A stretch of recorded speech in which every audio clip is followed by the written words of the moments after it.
Welcome to Season 3 of The Lifestyle Chase, and I'm your host, Chris Little.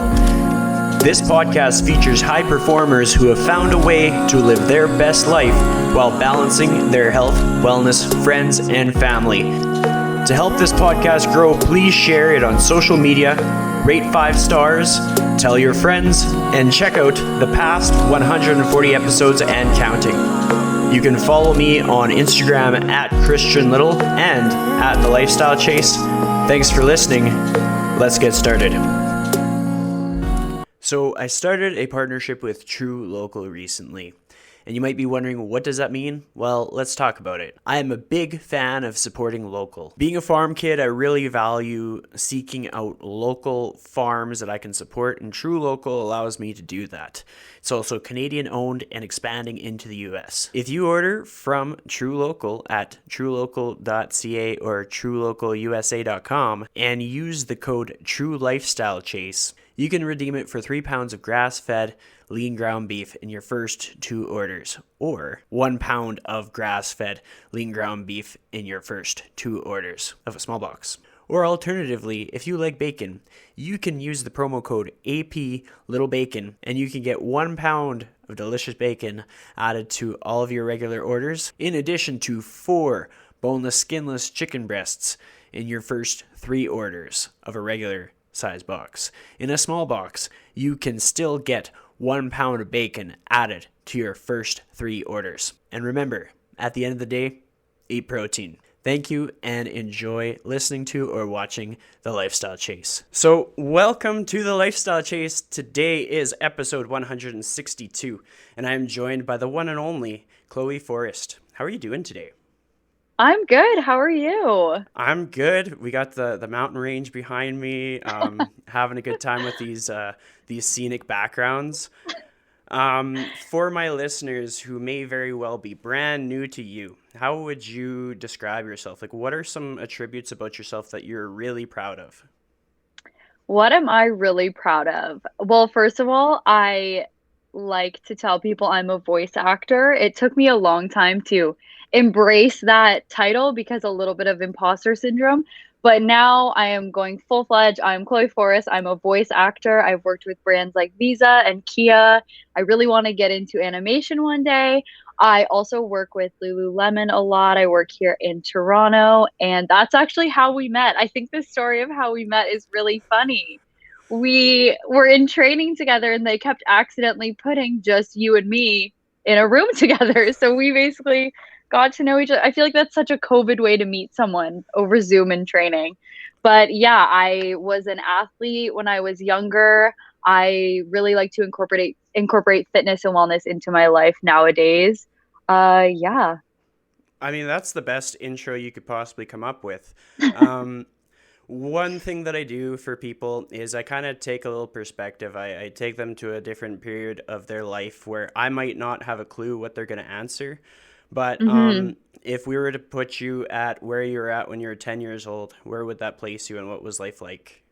Oof. Okay. It's really interesting that you chose 10 because when I was 10, I had just moved overseas to the Middle East. So when I was 10, I packed up my bags. Actually, when I was 9, I packed up my bags and went with my family and we moved to Dubai, UAE. So when I was 10 years old, everything in my life changed. I made all new friends. I was in a new country, a new continent. I didn't know a single person there except my parents and my little sister. So life was wild, is the best way to describe when I was 10 years old. What were your first thoughts when you were going to have to make that big move? Were you like scared? Like what was happening in your life? Well, this is not going to surprise anybody, but I was a very loud child. And I actually remember being in school and we had this giant map on the wall.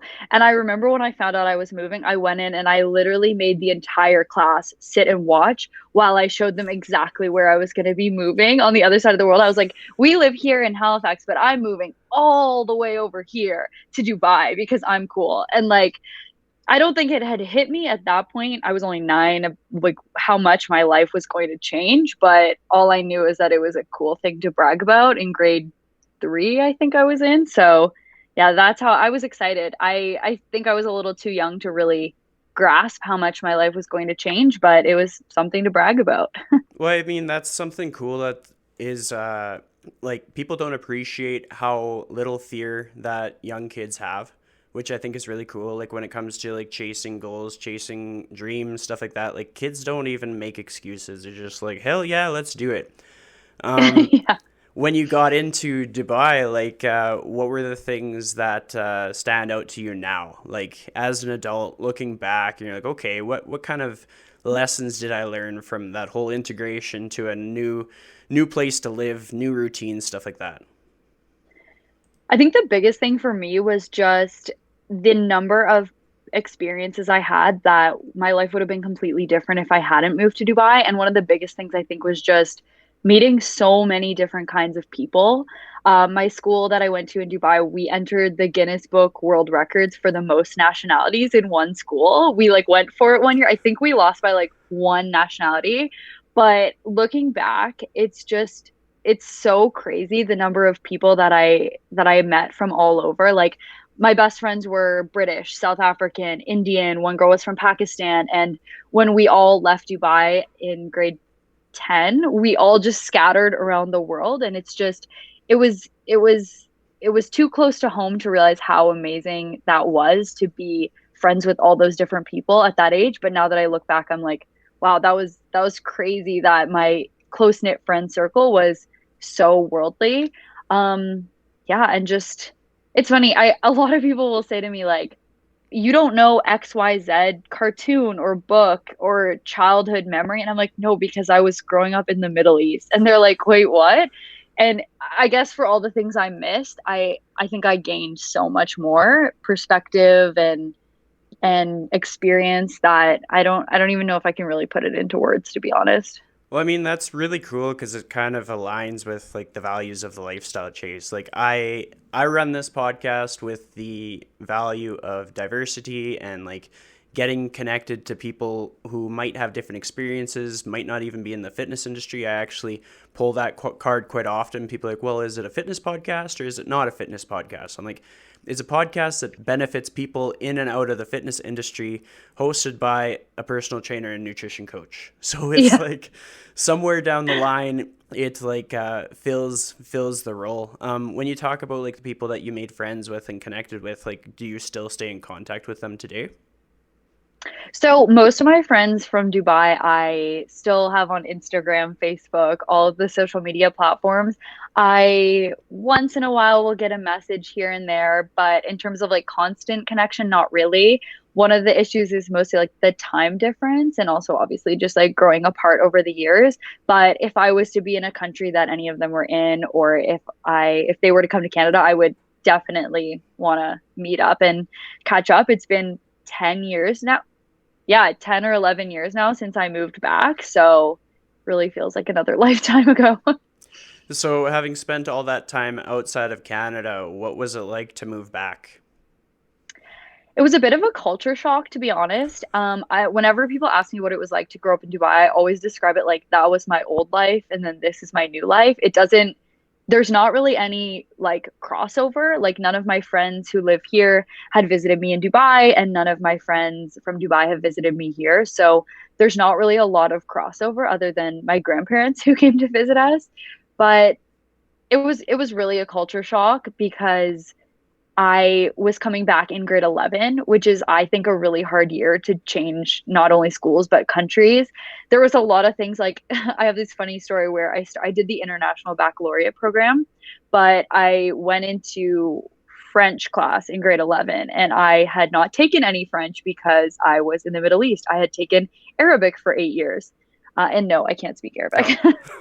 But I was there one class and my teacher just looked at me and she was like, "You can't take French. Like you're so bad at French." And I was like, "Yeah, fair." So I transferred to Spanish, which I'm glad, but just making friends all over again, fresh in grade 11 isn't always easy for everybody. But, my friends now, I'm still friends with my best friend from grade 11 and it feels like I've known her literally forever. So I don't really think it hindered me in any way, but it was mostly a lot of questions, like people asking like, did you ride a camel to school? Like, is there running water in Dubai? Like, just a lot of questions that seemed so silly to me, but it just goes to show you how much something seemed so normal to me, but a lot of people don't have those experiences to travel or get to see the world, and I was really lucky to be able to do that. Well, I mean, it also like gives people perspective, like to be able to understand not everything that we think is actually the reality. Like I think sometimes, I mean, as Canadians, we can get a little bit like narrow-minded, and we are used to like what we know, but we don't know what life is like for other people. So like for yourself being so open to making new friendships and connections and learning and starting fresh, I think that's a valuable skill to have. And it's like it's something that I try to promote just as far as like personal growth goes, and like career success and like sustainability just through like healthy lifestyle. When it came back to your in Canada, grade 11, and then going into grade 12, all that stuff, like what was the thought process that kind of led you to do the schooling that you did? So I have been a performer per se my entire life. Like if you ask my parents, they're like, "Oh yeah, when she was in theater camp, she was, directing, writing, starring in theater camp." And we have this funny story of when I was little and I wrote this play about a butterfly, and in the play the butterfly dies, but I of course was like playing the butterfly, but I didn't want to miss out on the second half of the play. So I had the butterfly like come back to life so that I could still be in the entire play, which I think describes like my personality pretty well. I've always been a performer. I've always been loud. I People tell me all the time to use my indoor voice. And I think if you ask like my parents or friends, and looking back, if I had said I actually will make a career out of my voice, they probably would have laughed, but been like, yeah, that makes perfect sense. So I always knew I wanted to do something in like performing or arts. And then I was in Halifax, and I kind of had decided that I had just gotten back to Canada. I've only been here for 2 years. I grew up, somewhere far, far away, and I decided I wanted to stay close to home. So I went to Dalhousie, and I have a bachelor's degree in acting, which is very suiting. And I also have a minor in business. My parents actually convinced me to do the minor in business, and it was a little, I was like, "Ugh, seriously, like I just want to act. This is too practical." But I really have to give them kudos because it really fueled a second interest in me, and that's marketing and business. So I'm currently about to finish. I'm in my final semester of my second undergrad in marketing, and people ask me all the time, they're like, "You have a marketing and an acting degree?" But the people who actually are in the entertainment industry are like, "That is genius." Like that those two things go hand in hand so well. And the more I'm getting into the business side of acting and kind of trying to get my career going, I'm just noticing that, yeah, they go hand in hand. And I honestly think no matter what you do, you could benefit from a business degree. Well, I mean, in the fitness industry, I would have to say I completely agree. Like everybody that has to kind of like hustle a little bit or innovate or find solutions in like, I mean, this is we're in the middle of a pandemic. I try not to bring it up too much, but it's just like unexpected things come up, and it's like, okay, what are you going to do next? And like a business degree is powerful because it gives you the skill set to apply some of your thoughts and Hmm. get positive outcomes. um, with going to school and stuff, what were the things that kind of stood out to you in getting that like education? What are the lessons that you're kind of using in your day-to-day life today? Well, it's funny because when I was in my acting degree, people were always telling us, like, you are a business. If you're an actor or an athlete or whatever industry you're in, at the end of the day, if you're representing yourself as a business, whether you want to think about it like that or not. And I think getting in the mindset of I am a business as a person is so valuable when you're trying to, push yourself or succeed. So I think the biggest thing that I've learned is adapting all of those business tools to me. So like how can I market myself well, if I have to market myself, then I need to think of myself as a brand. If I'm a brand, what does that brand look like? What's my brand voice? What's my brand image? And I've been doing a lot of work this past year, especially with COVID, since I've obviously been at home a lot, figuring out like who am I as a brand, and how can I make sure it's really authentic to who I am. And it's a really cool process. And I think, yeah, that's probably the biggest thing I've learned is that like I am a brand and I am a product at the end of the day. Yeah, I mean, that's something that I can relate to. It's like a thought process that I've had to reflect on, especially this year, because it's like this year's year of self reflection, or I mean, this past 12 months, I should say, year of self reflection and kind of asking yourself the tough questions to try and like figure out what it is that you stand for. Where is your line in the sand? Where do you want to be? What do you want to do? What do you want to be known for? If I asked you the tough question of what is your brand, like what would that answer be? Like who are you? What is your brand? Who am I? My brand is so much more than voice acting. I feel it's like who I am as a person. I think it just all stems down to like community. I love people. I love meeting new people. If you ask my friends, they joke that I have like a new best friend every couple of months. Obviously pre-pandemic, but look, we're meeting, we're friends, and we met in a pandemic. But yeah, community, I really like bringing people together. I love cultivating experiences that inspire others. I do a lot of work with community at Lululemon. I emceed the 10K they did. And in those moments when I'm in front of a huge crowd and I'm cheering them on and I'm using my voice powerfully, like that's when I feel like I am my true, authentic self. And I feel like that's what I want to do with my life. Well, I'm glad that you kind of brought that up because it helped me segue into the next topic that I wanted to talk about. So, a little Great. backstory is in Edmonton, we had the Edmonton 10K, and I interviewed the MC for that, or at least for one of the years that it went on. It was DJ Bradley James. So, if you dig Hmm. back in the episodes, you can find him. So, now I'm like collecting these MCs like Pokemon.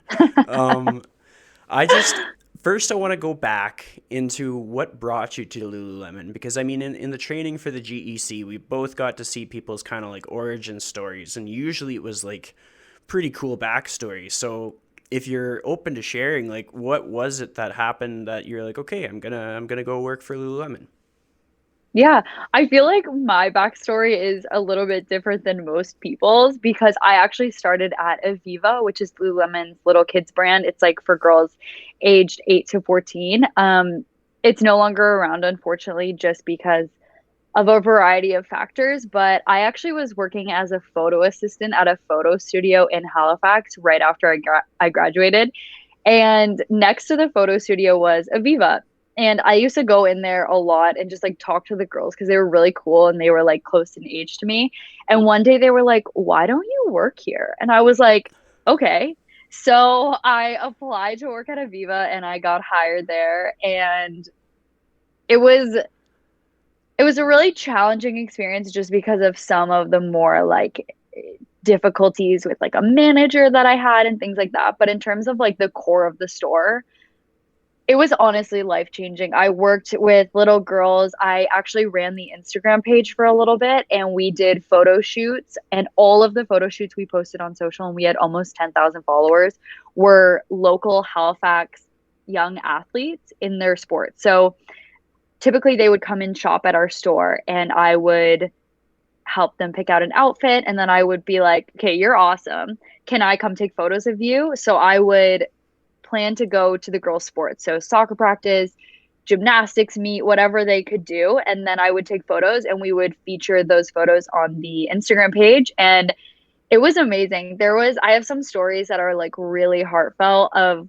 finding little girls' confidence with them. And it was really powerful. And after seeing that kind of interaction with a company, I was like, I love this company.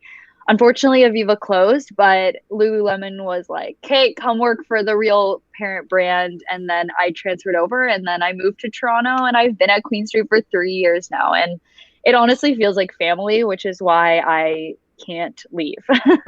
Yeah, well, I mean, that seems to be a commonality, just like the connection that people make. The sort of just being able to feel like a deeper sense of purpose. Like you can work for a lot Hmm. of places and be like, okay, punch in, punch out. And then for others, it's like, no, like you're able to empower people. You're able to help people see their best self. You're able to promote that people can be themselves and feel confident in their own skin. And it's just such a cool, like, place to be, like a situation to be. Like for a lot of people, it's like the job itself might help them through like a season of their life, but then that sense of purpose kind of almost bolsters everything that they do going on from that.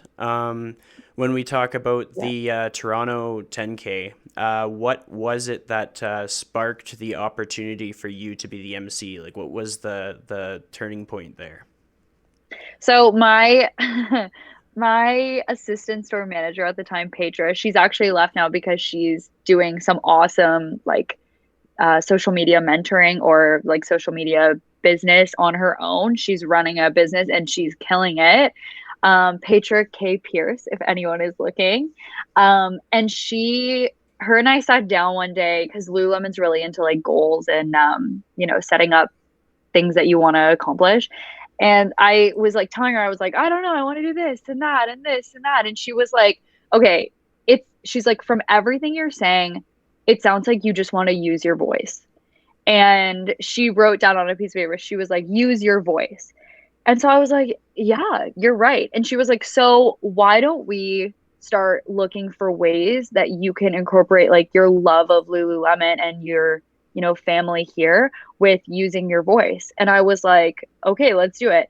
So we started thinking like, okay, well the 10K, I could apply to MC that. So I put my name in the ring for that. And then I also applied to be one of the training facilitators. So I was actually picked to be one of the like regional training facilitators for the new hires in all of Toronto. Just another way to use my voice. And yeah, I was selected to do the 10K, and it was one of the most fun days that I've had in a really long time. Well, how did that experience change you? I know with the Edmonton 10K, everybody involved had something that they took away from that. Like, Mhm. whether it be the energy or the opportunity or just like seeing so many people do such big things that meant so much to them. What was your experience with that? What were your takeaways? For me, it's such a special thing because I've been with Lululemon for so long. It's not like I was just hired to MC like some random event. I got to be on the start line. Some of my best friends were pacing the event. As some of my coworkers ran by, they waved at me because they were running the event. There was just like so many elements of it that I felt connected to. And then friends of mine who don't even work at Lululemon, they were front row on their yoga mats waving up at me for like the post yoga stretch, and it just it it just felt so right. I know that sounds weird, but it just I knew that's what I wanted to be doing. I felt at home on stage. I felt community around me, so many people that I loved and that I cared about. And then while doing that, I got to watch them crush their goals, which was really cool. So I think it just it just really gave me a sense of what I want to do. It's those moments in life when you're like, this is exactly where I should be and this is exactly what I should be doing. And that was a really, really affirming moment for me. Well, I like that you said that it felt so right. I think a lot of people that are kind of working really hard to chase a goal, like they're chasing that feeling of like being in the right place, having that sense Hmm. of purpose in the degree that like no other role, no other job, no other way of living a life would be the same, no matter what it paid. Can you think of other times in the last like 4 years when you can think of moments like that that kind of related to that feeling that you had from the 10K? Yeah, for sure. I'd say the first time I felt that way was when I was at Dow. We had different shows that we would do. Like they were massive productions, huge budgets. We essentially acted like we were a theater company. There was only 13 of us. And for the final show for our final year, I got cast as the lead role. And at the end of the final show, of the final performance, I had a monologue that was basically just saying, like, thank you for being here. Now you can give us applause. Like that was the monologue. And I just remember like my family was there, my best friend was there, like my everybody who was important in my life was at that performance seeing me do exactly what I wanted to do.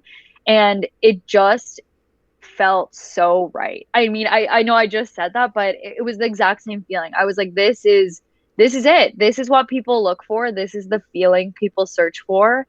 Like this is it. And then I'd say the next time I really felt that feeling was when I got an agent here in Toronto for voice acting. And one of the early on auditions I did was for a FIFA World Cup, for the Women's FIFA World Cup.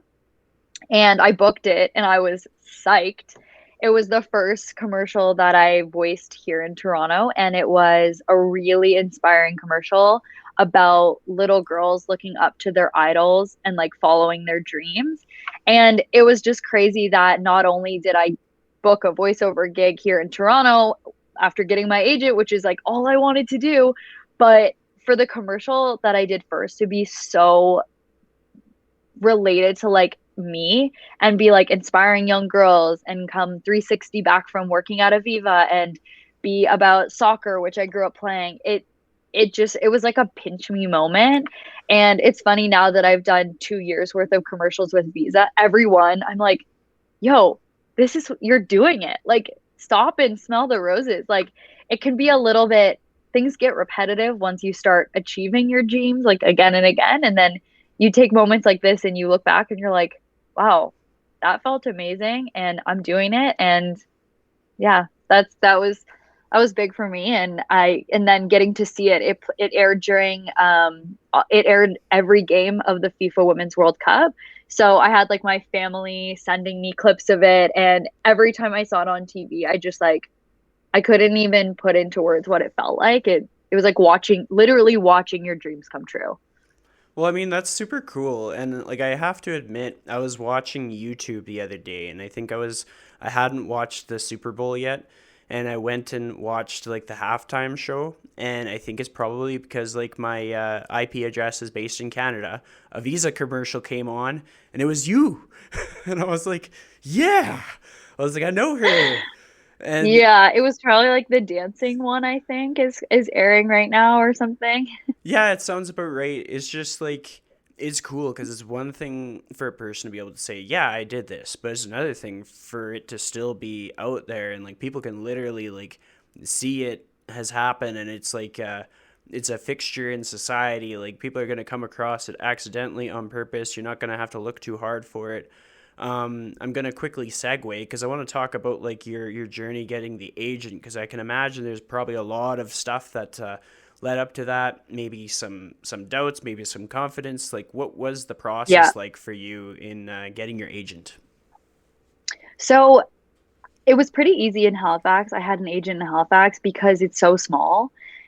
And I came to Toronto with the hope of pursuing acting. I didn't really know at that point that I wanted to do specifically voice acting. Voice acting more found me, like I found success in it. I was booking those jobs. And the more I did it, the more I realized I really, really loved it. I feel like the reason for that is acting is very superficial. Like, it's all about the way you look at the end of the day. Like, if someone doesn't like the way you look, you could be the most amazing actor in the world. If the director or casting director doesn't really have your face in their mind, then you're not going to book it. And I just loved that for voice acting, you can literally be whoever you want to be. It doesn't matter how you look. It doesn't matter how old you are. It doesn't matter who you are. You can be whoever you want to be, and you don't have to try so hard to be something you're not. And I found out a lot of the on-camera auditions I was going to, I was trying to be somebody I wasn't, because all the girls had like fake hair, fake nails, fake this, fake everything, and it's just that's not me. And I felt like I couldn't compete, and if I did want to compete, I had to be somebody that I wasn't. So I was like, okay, voice acting is it. And I didn't have a lot on my demo reel. I did a guest spot on Trailer Park Boys, which you can watch on Netflix. It's a little embarrassing, but I recorded on my 21st birthday. It was my first speaking role in a TV show. So another really cool pinch me moment. But that's all I had really done. So I did struggle quite a bit to find an agent here. I tried for about a year when I first got here. And you read so many things of people being like, "Oh, there's so many actors in Toronto. Good luck. Like you're not going to find an agent." And I'm like, the industry sets it up for it to be hard, and a lot of people have a lot of horror stories of how hard it is. And even in theater school, people were like, "You're most likely gonna fail." Like, even my professors in school were like, "Most of you will fail," and we were like, "Oh, okay, thank you."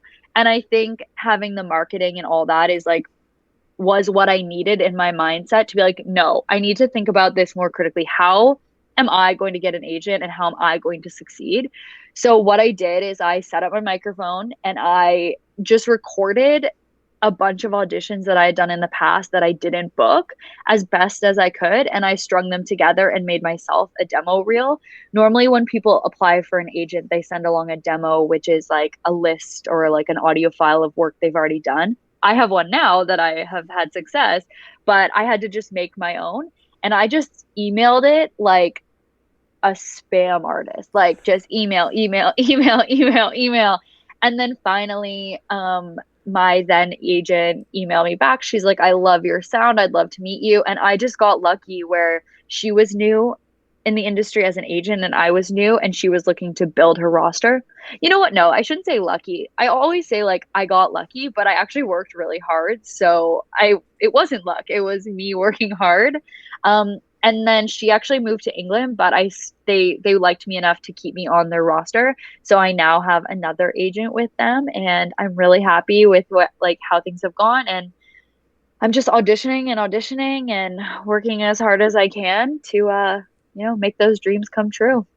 Well, that's really cool, and especially like you made that correction, and I'm glad you did. That whole you did work hard. Like I think sometimes people have a hard time giving themselves credit for the hard Yeah. work and like putting in those reps. That's a common expression for me being a trainer. I'm always like, put in the reps, put in the reps. But it's just it's so true. Like unless you try, you can't expect anything to happen. I mean, my Mhm. background is going out of high school. I was going to go to Vancouver Film School, and if I had tried further, maybe it would be different. It was the same kind of just thought process. Like people were like, oh, I don't know, like people that go to film school, they don't really make a name for themselves, but it's like Mhm. you get out what you put in into any career Yeah. that you go into, whether it be fitness, film, engineering. Like it's just you can't expect some crazy awesome outcome if you're not willing to be in the trenches working your butt off.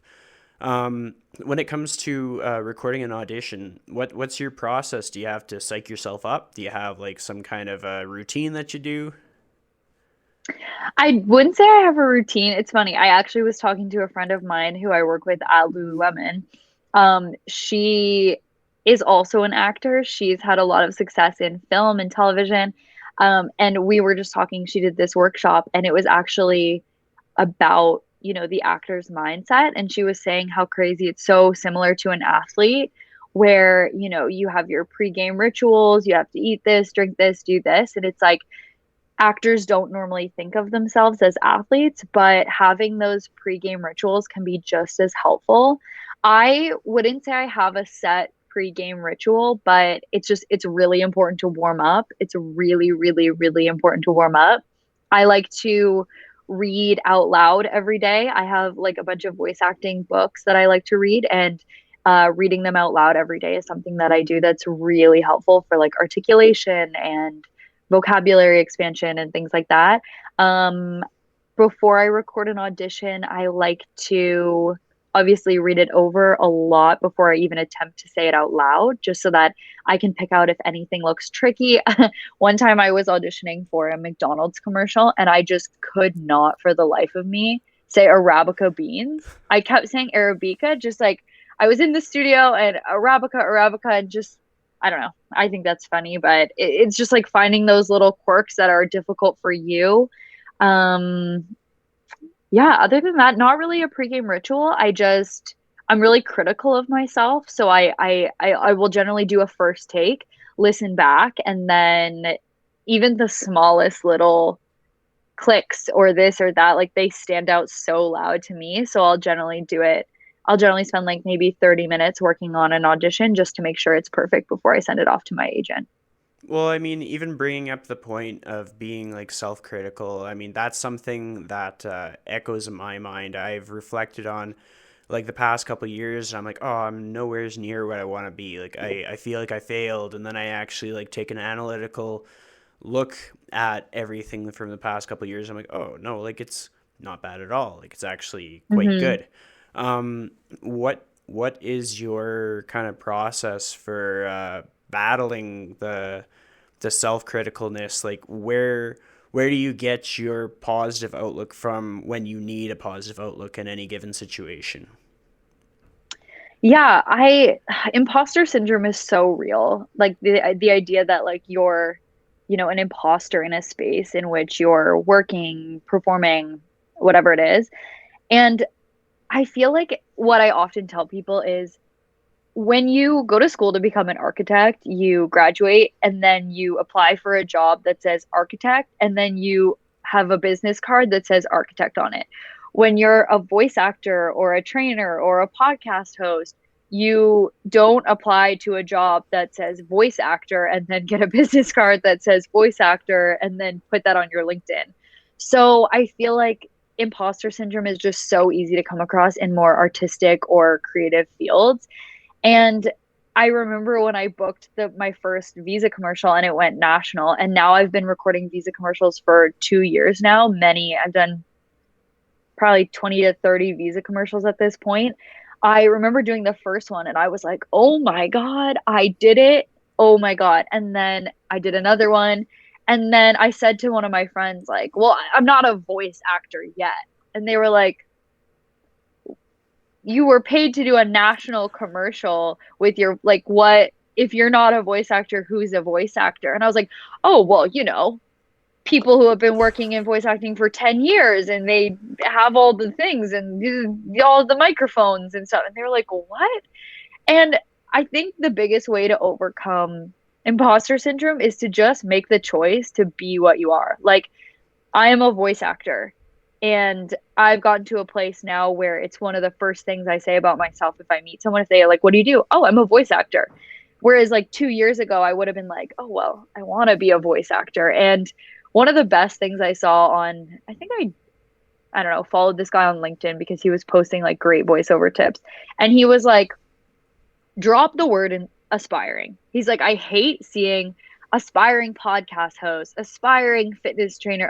He's like, if you're doing it, you're doing it. Like, who is anybody else to tell you that you're in the aspiring stage and you're not doing it? Like, no one else can tell you that unless you're, say, like a doctor and you haven't graduated med school yet. Okay, you can't say you're a doctor, but for us, it's like, yeah, I am a voice actor, and I just have to remind myself that being a voice actor is like a choice to call myself that. I could say aspiring or I could say like wannabe, but at the end of the day, by confirming to myself that I am, it has a positive impact, and then it makes me feel like I am, and then I work harder and then I do better.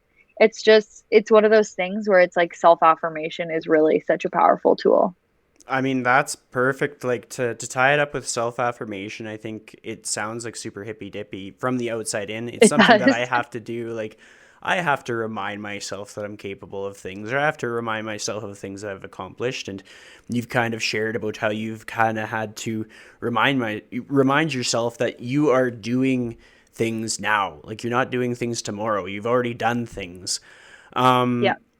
With that being said, like, what are your tools that you use to affirm things to yourself aside from just saying it out loud? Is there other things that you lean on? Are there people in your life that kind of are your backbone in struggles, or what's that process like for you?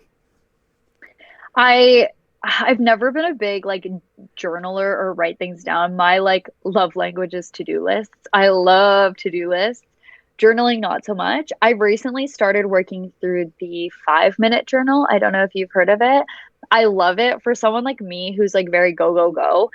Just taking 5 minutes to write down what I want to do for the day, a nice affirmation is like just enough to keep me on track, but not too much that I get bored or like lose interest. And then, yeah, 100% the people in my life, every time, literally every single time a commercial comes out of mine and my friends see it on TV, I always get these messages that are like, "Oh my God, I heard you on TV." And like, even if they've seen 10 of them, they still send me those messages. And every time it feels just as good. Like, my mom and dad will post my videos on Facebook and be like, "We heard Chloe during the Super Bowl." And it's just like every time something like that happens, it feels amazing. And it's not that I need the affirmation because I know I'm good at what I do and I do have confidence in myself, but it just feels nice to have other people, tell you that you're good too, especially when like those people have given so much to support you and they mean the world to you. You want to know that you're making them proud. And yeah, definitely my family and my friends. They get just as excited every single time one of my ads comes out, and it feels amazing. Well, I mean, even just you recognizing the fact that it feels good to hear something nice from other people, like that doesn't get old. Like when people turn like 70, still feels nice for them to hear good things from people. Like if they get a compliment from their grandchild or from the neighbor down the street, like that's some good stuff right there. Um, to take us on a bit of a segue, like uh, one of my past podcast guests, Michael Dietrich, otherwise known as Mountain Mike, him and I were having a chat in the gym because we work out of the same space.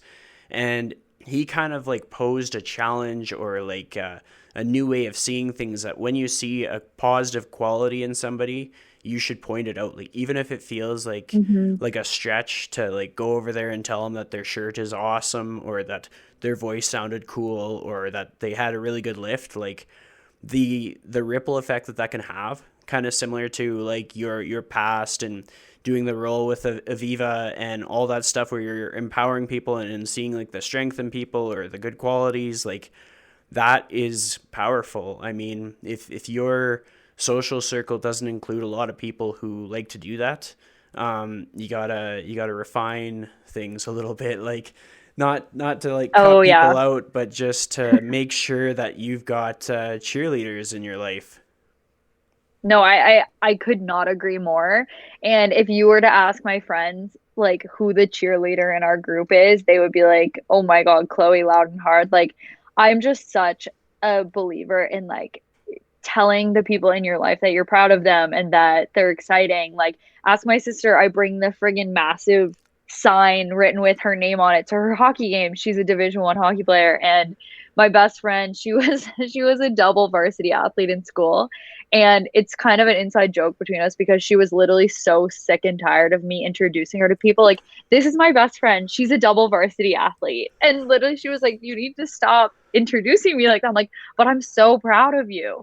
And I just feel like the more people can do that for other people, it really does make you go after the things you want because it can seem silly. Like the person who's been in your life forever to be like, "I'm proud of you." You're like, "I know that," but to hear it, it just hits home and makes me want to do better.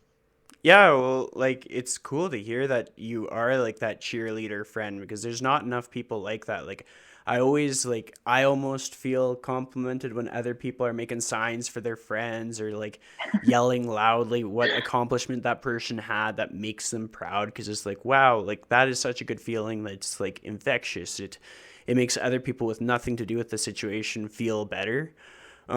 So hopefully, if nothing else, people get that takeaway in that if you're gonna support somebody, like support them really loudly. Like just Support them so loudly. yeah, like don't hold back. When it comes to your career, everything that you do, it's got to be draining at some point, is it not? Or do you find that you're just like a bundle of energy? I think I am naturally a bundle of energy. I get told like, "Okay, take it down a notch sometimes."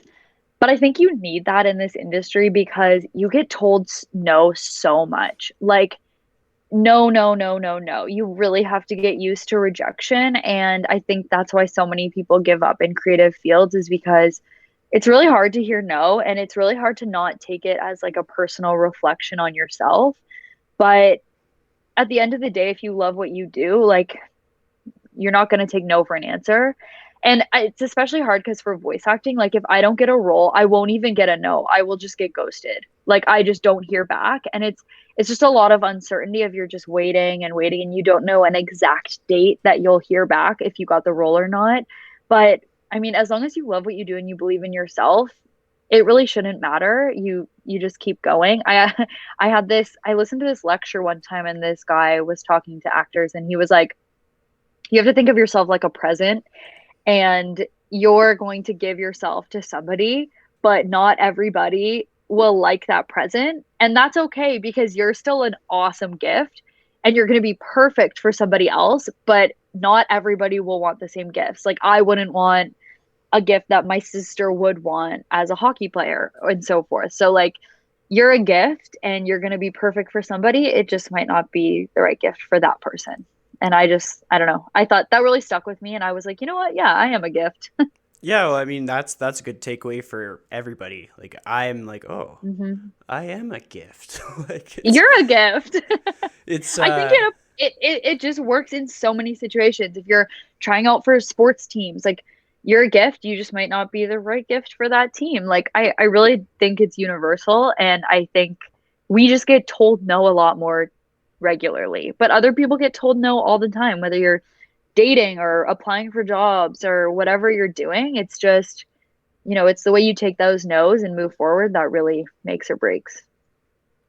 well, that's a lesson that a lot of people have yet to learn. I think people who are leaders in their area have become very good at learning how to get knocked down or take rejection or hear no or hear that their idea wasn't good or their application wasn't correct. Like in the fitness industry, that's a reason for a high turnover. That's the reason why a lot of people's careers don't Hmm. last that long because like they have to hear no in consultations. They have to hear no when they're applying for a job. Like I Hmm. almost consider myself the king of hearing no at like job applications. It's just like, what are we gonna do next? And I know my process, but like for yourself, so much of your work is to hear that no, or like the thing that Yeah. stood out to me was like being ghosted. Like so many of these things where we put ourselves out there, we put everything on the line, we don't even get that closure of hearing if it's going to work out, like when it comes to jobs, when it Hmm. comes to everything. So what do you do to move forward or to create that structure that creates growth for yourself?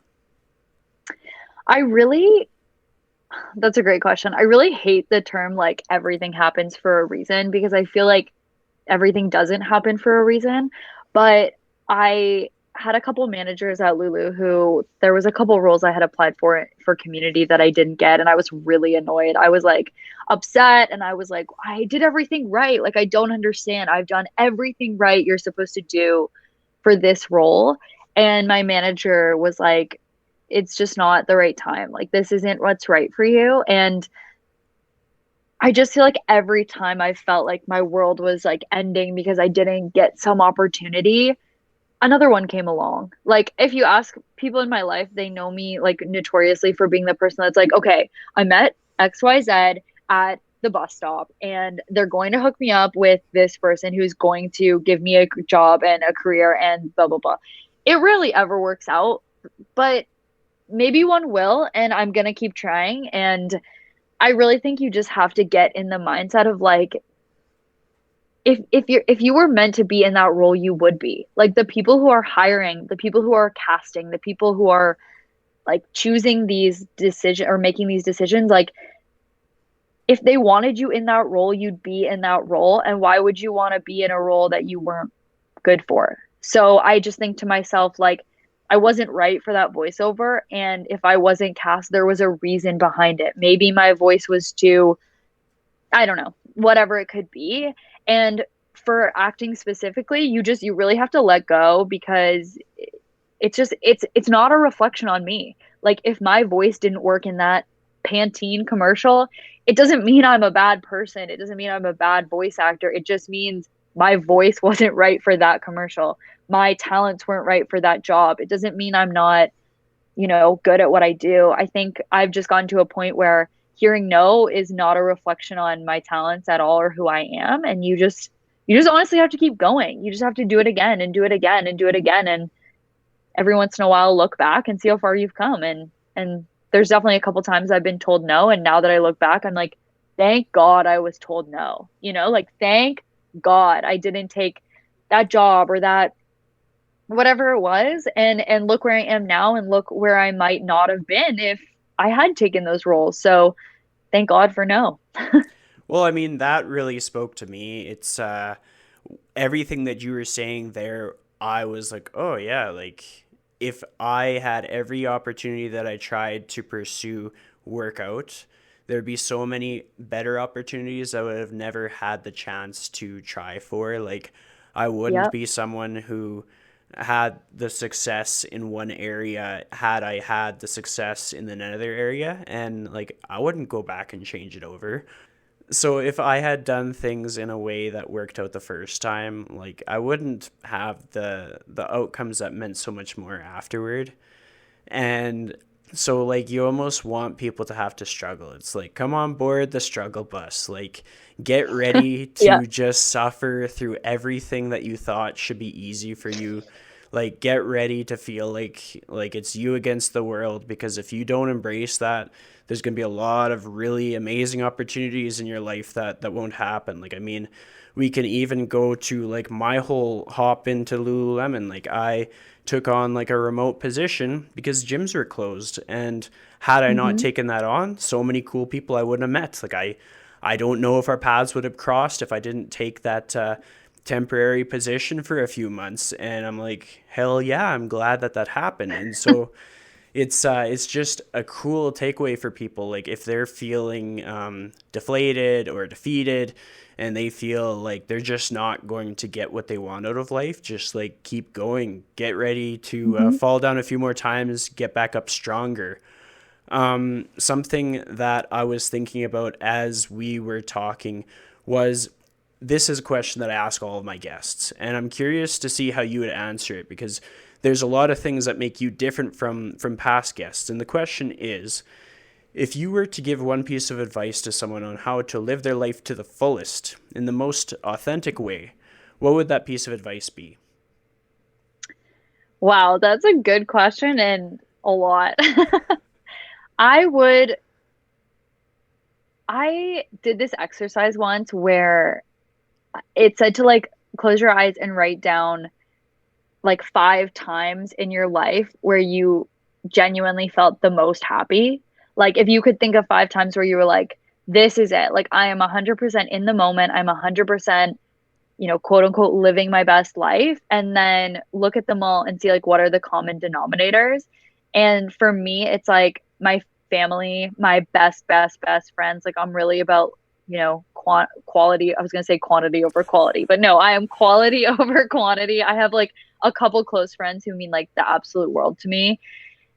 And yeah, just like look at what are those things that are patterns. Like for me, it's being on stage. It's, using my voice to uplift and inspire others, being close with my family and friends and like my cats. Like it really, when people hear the phrase like live your best life, I feel like they immediately think like, oh, I'm jet setting around the world and I'm like, rich and famous and I'm doing all these amazing things and I'm wearing my expensive shoes and blah blah blah. But it's like if you were to sit down and close your eyes and pinpoint just 5 moments out of your entire life where your smile was the biggest, like I guarantee you it's not going to be what you think. And for me, it's those same things. It's like watching the sunset on the dock with my family in Halifax.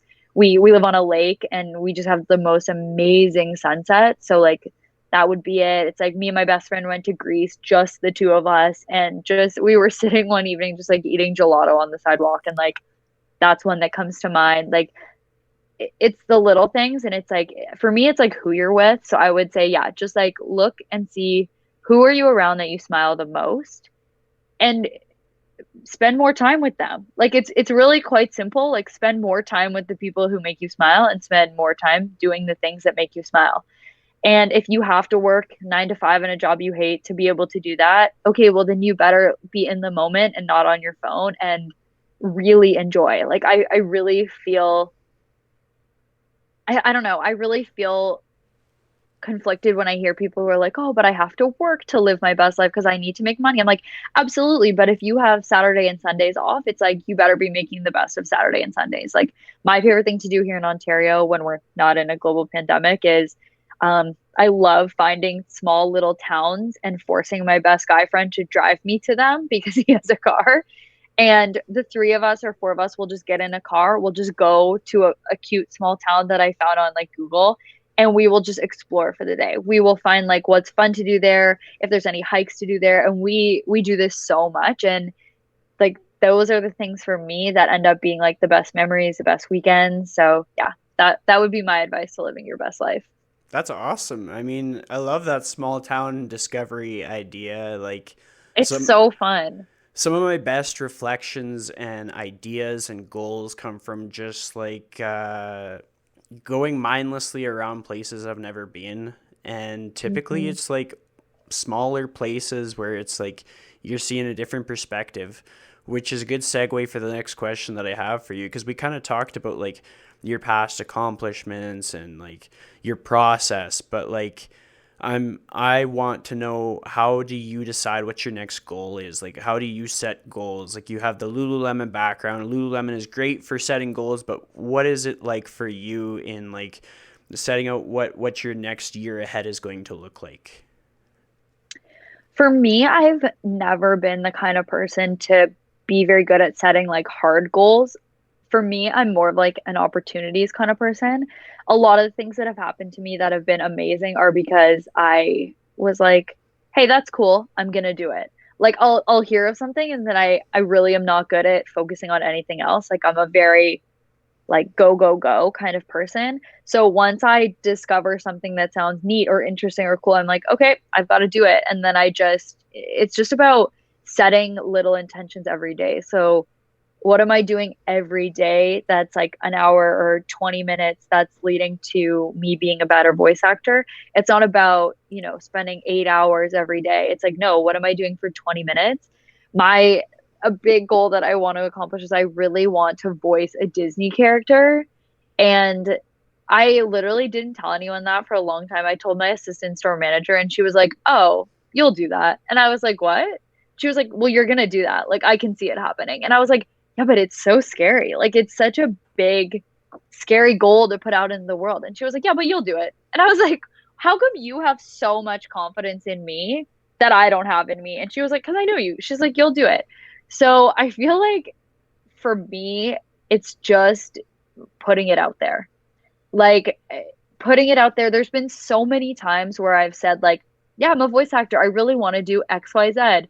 And someone's like, oh, I didn't know you wanted to do that. My Fish's cousin's uncle's brother is a voice producer, Like I just feel like I know for a lot of people it's like write it down, write it down. For me, it's like say it, which kind of goes along with my whole brand. But I just like to tell as many people as I can like what I do and what I want. And all I can do is just keep working and hopefully one day these goals will come true.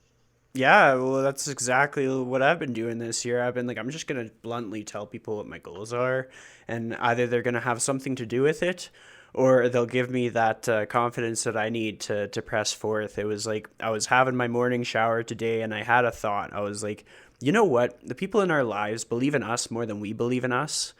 Like, it's just Mm-hmm. something that I didn't really realize until I thought back. Like, when I've doubted myself in my career or just personal life, like, everybody in my life thinks that I'm gonna be able to pull it off, and I don't necessarily always feel like I'm gonna pull it off. I'm like, how can this be? Like, are they seeing something that I'm not aware of? And then I realize it's like it's that whole nature of being self-critical, beating yourself down that gets in our way. It's the thing standing in between us and our goals. Like, one thing that I look forward to is whenever that day comes, I'm gonna be able to look back and I'm gonna be like, I had a Disney voice actress on my podcast. Like, because like I've seen a lot of people do some pretty big things since they've been on the show, and so I like to kind of like play the manifestation game. I'm like, I'm just gonna say it out loud and then Let's publish it do on the it. internet. Yeah.